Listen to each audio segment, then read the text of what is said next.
na wasomi siku zake walibabaika. Hekima ya Mwokozi iliwatoa jasho.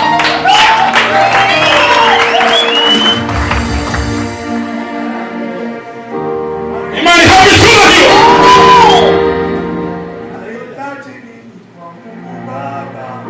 Ni mweza mikrofoni.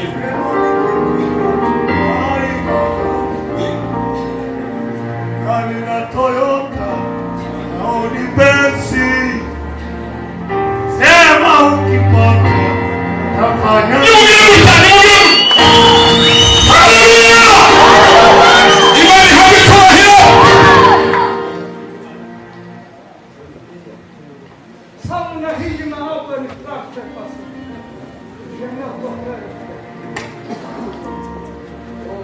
Kwa ngambo ya mavazi, Yesu ni mwenyewe. Sana Yesu yana fitikana. Hamuso walifusikana. Nuko. Hamuso walifusikana. Habani uone abameze baza bale. Ikanzo yegera ni kujyana. Ariko Musa walipigia kura vazi lake. Imani habichubahiro. Usitatu walipigia kura kwa nta musono yari bifite. Ese ninde wali walibibuka? Ariko ya mugabo.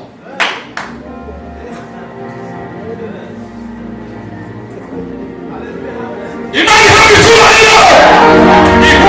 Ihuzu itagira umusono. Ninde walibuka? Bari barayiboshe bazi ko ari hari umunabwenge wavuze ngo uriya kanzu ya Yesu ngiyo tuzomenye iduka ryakorewe yo rimenya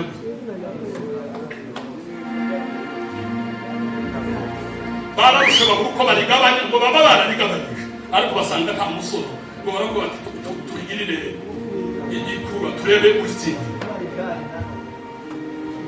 ntarutse kuganira n'abantu b'abakunzi ba Israeli tubanda kurubuga uzi ngo kanzu bwa Yesu aho bari igihugu ririmo ntacyo mvubwira kuko impamvu z'akazi kuri telefone ya kotera n'umutana bavuze ibintu bitatu bavuze bwa kanzu bwiwe ni mubwe ngo amen bavuga umusaraba wiwe ngo wariho utumanyu tw'umubiri wiwe bamukubise umusaraba ni mubwe ngo amen barasubira bavuga byaruye byari kumva riwe biriya twatubona twagusanga aho ntabwo ari ni ukugira gusa ngo bari twere iyo wishiye kumva riwe uzubona amandiko yanditse hejuru avuga ngo ntari hano yasuze ariko iryo jambo ryahaneje ntari hano yavuze nari ntarabona biganje nari ntarabona imfi idateye ubwoba imfi nonke muzi gituma zasera ubwoba ziba zaraboreyemo amagufa kila kaburi duniani lina mifupa lakini ajabu kukaburira Yesu hayumo tena. Ikitume yoterugoba nta magufa yaboreyemo abagabo bazamara gushobora gusinzira jawe namaze kwishara ngiyaherekereza ntayise umuntu araza aravuga ngo nimbisaba ni mbanza muza mu foto niyo ngishika niyo ngihantekereza uko ibintu zageze ngo nisohoke itike yanje ireke kugenduka n'ubwima sinakunifuza kuvaho wabonye nk'umugabo yanga kuva mu mva y'undi nimubwire gutya we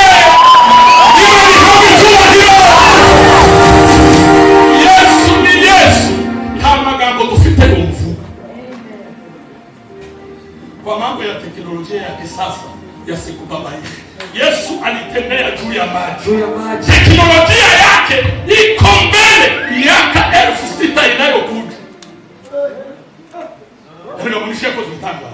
Ntabwo iyo myaka izoshitorero itaragera. Teknolojia yake iko abandi basabasha gukuruza uko bakoze izo na za fedete uwe yamagira ngo ariko akandagira amazi akavuga ngo ntabwo kwibira kuko ngo ni wewe muremyi wacu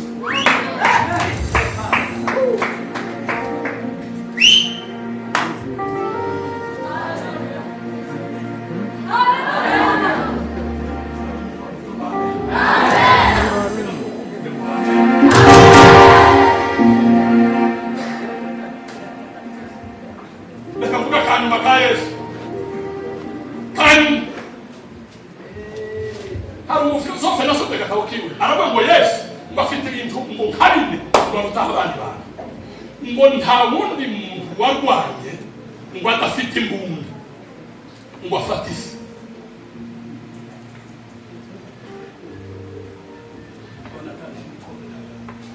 Abanimbuga ntayo yari afite. Yigeze kujana na Petero imyaka 3 yigisha. Petero afite umugita ariko Yesu yari afite. Wa musa abasirikare bamufata. Petero abona kwigira gutya ati umusirikare Yesu ati Petero ukwiye isi yose kwaga tutanga ufite ingufita ye.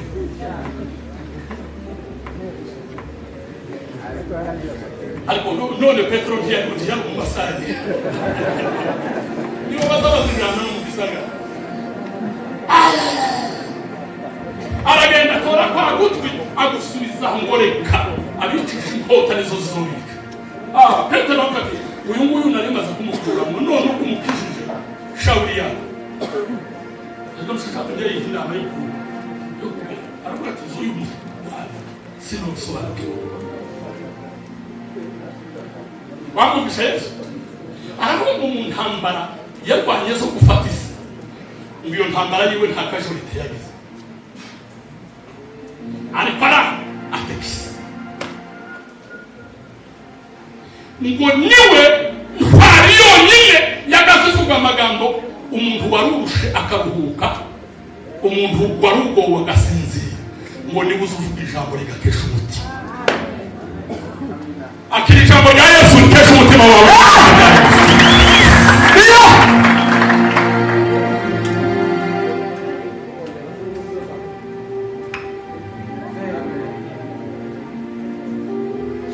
baravuga ngo niwe muntu wa mbere warwanye adahaya avuga ngo abantu bamuba arangiza ngo amavi yose amupfukamira aho uzogeza kwicisha bugufi Mungu wawe n'Imana izogeza kurusha hejuru.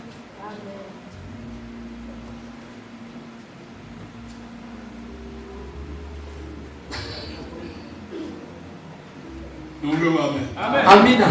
Soma wakumusoma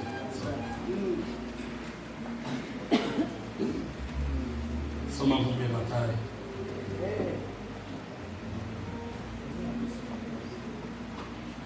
nasoma hano babiri gusa.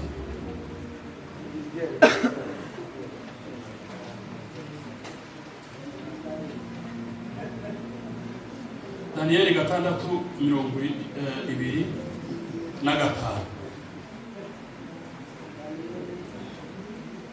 6:25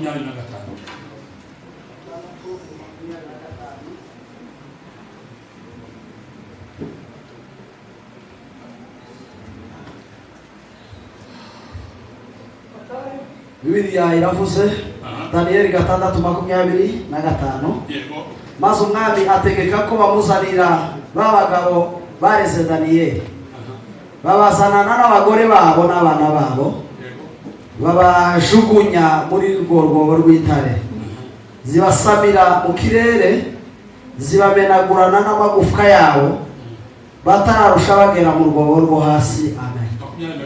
26 umwami Dariyo aherako yandikira abantu bamoko yose